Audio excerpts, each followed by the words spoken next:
ਨੂੰ ਫੋਨ ਲੈ ਕੇ ਦਿੱਤਾ ਕਿ ਤੂੰ ਹਰ ਜਗ੍ਹਾ ਬਾਥਰੂਮ ਵੀ ਜਾਣਾ ਤਾਂ ਫੋਨ ਨਾਲ ਨੈਟ ਚਲਾ ਕੇ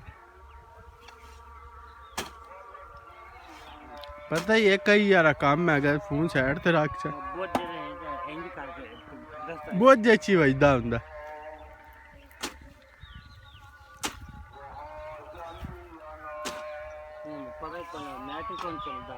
ਤੇ ਨੈਟ ਨਹੀਂ ਚੱਲਦਾ ਪਿਆ ਤਾਂ ਰਸਤਾ ਮਾਰਨਾ ਹੁਣ ਘਰ ਰੱਖਾ ਮੈਂ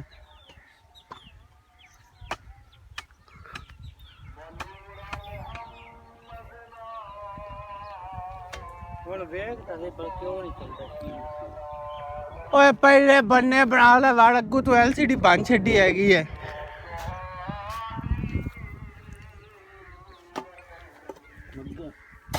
ਹੁਣ 3-4 ਹਜ਼ਾਰ ਦੇ ਨਾਲ LCD